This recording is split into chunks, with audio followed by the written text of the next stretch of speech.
Okay. So, nakapag-desisyon na ako. Naging pala desisyon na ako. Ako na magde-decide. Siguro, hindi pala siguro, ito na. Every Saturday na lang ako magre-release or magta-try ako mag-release ng mga keyboard video every 3 PM para sa mga nag-expect din or nag-aantay. Para at least may schedule na tayo para hindi magulo. Kasi, syempre, naglalabas ako ng mga video-video. Kasi yung mga video-video, yung mga vlog-vlog na yun, hindi talaga vlog yun. Para just in case may kailangan na balikan. Alam ba, kailan ako change oil ng kotse, mga ganun. O kailan ako nakabili ng ganto sa ganto. Or kumain kami sa ganto. Wala lang. Kumbaga life hacks. parang hindi lahat sa cellphone na mga pictures. At least gumagalaw yung video. Anyway, so, dito na nga tayo. Medyo kita niyan? Medyo maalikabok. Kasi medyo matagal na to dumating. Ngayon lang natin na-unbox. Kasi may mga mas nauna dito. Inuna na nga natin yung mga nauna natin video. Hindi ko lang siya trip buksan nun. Kaya medyo nahuli siya. Anyway. So, open na natin. Nakalagay naman dyan yung title. Ito yung In-Play 96 keys. Hindi yung keys na mga chup-chup. Ang dumi ng box, man. Okay. Kasi yung nakaraan na in-play natin, okay naman di ba? So, check natin kung okay din ito. Ang hindi okay is yung madumi. Ang alikabok. Okay. Dito na kagad tayo, hindi na tayo lalayo. So, in-play SK960.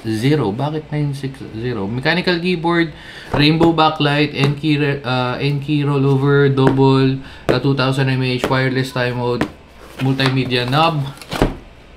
Iba yung nakalagay sa box versus hindi ko alam kung yun talaga yung title or pangalan niya dapat. Pero ito, kasi dito, ito, papakita ko na rin yung price. In-play 96 key is nakuha or original price is 1.4 or 1.399 pero nakuha natin siya ng 1.149. Sorry, medyo nininigay. Wala kasi nakalagay. Actually, sold out na siya. Sold out siya. Okay, so sa mga naghahanap, pansamantagal, wala siya. Hindi ko sure kung magkaka-restock. Pero eto ngayon, just in case na magka-restock at baka doon lang sa store na pinagbilihan ko. Check natin ha. Sige. Para-parehas natin i-check. In-play 96. Oops.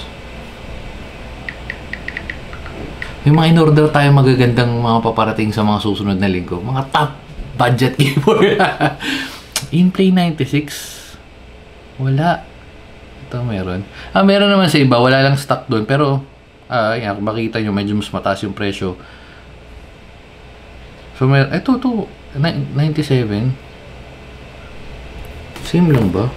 SK960. Iba itsura niya. Dito. Ito, iba itsura nito nung box. Iba to eh. Ewan ko. NK970, ito is SK960. So, check natin. Ito na nga perfect example is ito. Dapat ganito yung itsura nun versus dito. Anong difference sila? Huwag na natin pakialaman yun kasi hindi naman yung keyboard na nasa sa atin ngayon. Hanggang keyboard na sa atin is In-Play SK960. So, open na natin. Huwag na natin patagalin. So, nakuha nga natin ng 1149. Yan. Oops! Basic. Siyempre, keyboard mo na naka-cover. Meron pang manual. Okay, punta muna tayo sa number 1 siyempre. Basic keyboard functions or keyboard features. Nandito na yung sukat to. So, Q, yung Bluetooth, yung R, QWE, Bluetooth 2.4 is R. And then, toggle. Basic lang. Wala nga yung specifications niya eh. Sa mga naghahanap ng specifications, wala. Like yung weight or yung... pero yung dimensions, pero nakalagay doon, di ba? Okay. So, wala nang kasamang kahit ano. Yun na yun. Well, bukod dito sa kable na USB-A, USB-C. So, punta na tayo sa... Oops. Ito muna, tanggalin natin. Tingnan natin kung maganda ba ang keyboard. Sakto lang. Okay, tingnan natin. Open natin. Open natin yan. Open natin.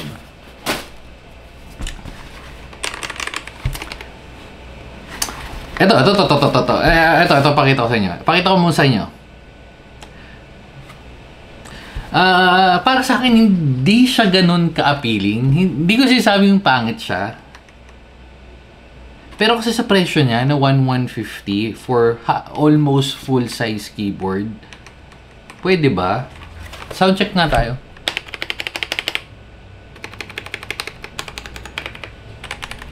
Para siyang laruan eh. Hindi kasi kita nung sa camera yung parang imprints niya dito. Actually, may nakalagay naman siya dito. Bluetooth 1, 2, 3, 4. Pwede. Ano ko eh. Nandun ako sa, alam niyo sa, na pwede siya, pero open natin. Baka dito natin masagot yung hinahanap ko. Na red switch. Nakita ko na naman siya.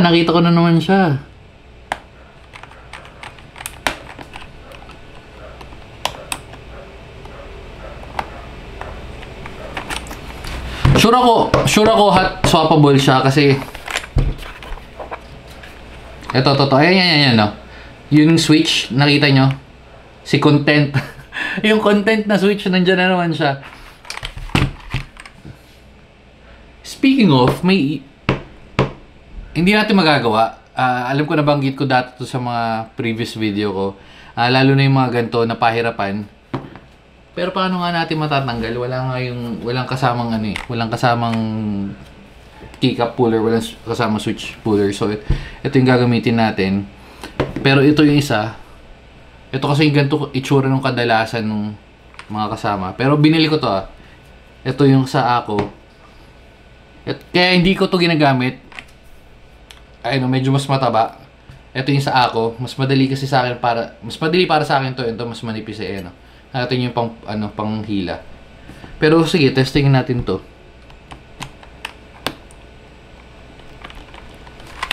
Matigas mo yun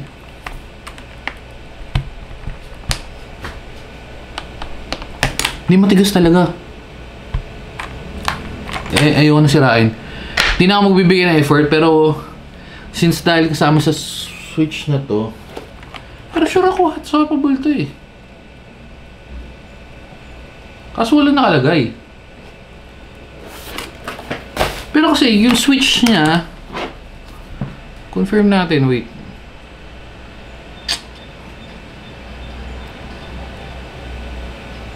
In play. Medyo matagal na sa akin, Okay, so pupunta tayo dito. Oops. SK60. Wala hindi rin siya nakalagay na hot swappable. If magbe-base lang tayo sa specification at description niya, wala akong nakikitang hot swappable.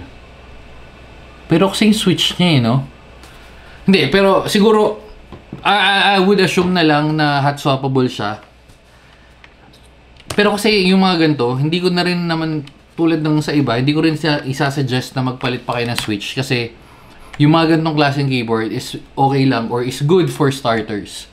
Kung gusto niyo mag-upgrade ng keyboard, bumili kayo ng bagong board. Kung medyo tight yung budget, ipunin nyo na lang kasi usually mga sa range ng mga sabi mo ng 2,000 range na keyboard, mas maganda na yung makuha mong keyboard, yung unit, tapos yung base and all. Di ko sinasabing pangit to, ang sinasabi ko lang mas maganda yung makukuha mo. Kasi again, for the price of 1,150, meron ka ng keyboard, meron kang switch, meron kang keycaps, and full-size keyboard. Full-size keyboard, medyo mas mahal talaga siya. So, anyway, punta na nga tayo dito sa... Di ko na matanggal, di ko mabaklas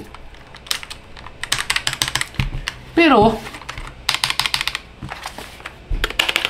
Di ko rin masasabing ito yung ginagamit sa computer shop naman. Kasi computer shop, A4 Tech, parang medyo mahal na rin. Kasi A4 Tech dati, noong mga panahon na may computer shop, na computer shop days natin, nasa 250 ang isang keyboard. Ito, 150, medyo mas mahal to. Pero kasi mechanical keyboard to. Yung mga A4 Tech is may membrane. So, medyo... ano yan? Hindi ko siya masyadong... Kasi may mas maganda talagang mga keyboard na ano yun, sa range ng 1,000 eh. Pero kung gusto mo ng ano... Pero syempre, kung gusto mo ng full-size keyboard, pwede mo siyang option mo siya. At nagkakahulan si na Peggy. So, sa part na to, actually, madumi pa. Wait lang. So, going back, dahil tumigil ng pagkakahul si na Peggy, going back sa taas, makikita nyo naman yung USB Type-C, which is i-charge natin, 2000 mAh. Sa gilid, wala naman siyang pailaw. Gilid, wala rin siyang pailaw. Baba, wala rin siyang tatak. Sa ilalim, ito nakita ko na bago ko pa pakita sa inyo kasi biniligtad natin kanina. Medyo luma to, ito. Luma talaga itong mga ganito. At saka masakit sa may on-off. Mamaya natin on-off. Tapos, yung dangle mo, wala tayong... Ayun. Magnet type. Okay. May tatak ba? Wala siyang tatak na in-play or kung what. Okay. Hindi, matibay, naka-magnet naman. So, meron kang dalawang layer. Ayaw magpabukas. Medyo makunat. Medyo makunat yung pangalawa niya. Pero yung una, okay. Itong pangalawa, medyo matigas. Ayun. Tapos, on na natin. On-off switch lang naman yan. Tapos, nakalagay na naman dito. Ayan, Bluetooth 1, Bluetooth 2. 3, tapos if dangle ang hanap mo. So on natin, parehas natin makita sabay-sabay kung anong itsura pag nakabukas. Ang tigas min. Ito yung sinasabi ko ba sakit sa kamay. Okay. Isang buong panel to sure bulaw, yung ilaw nito. FN1.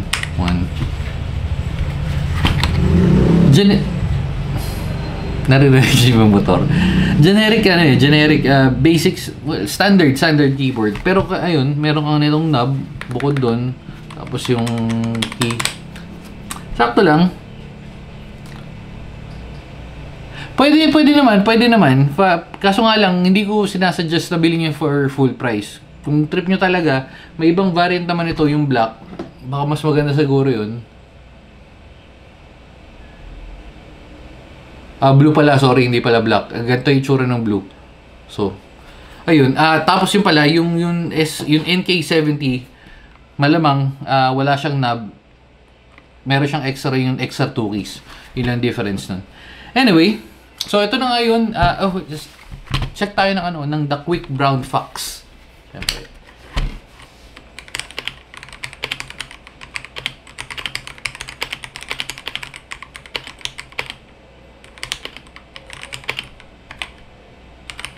Ano eh? May off pa. Isa pa. So.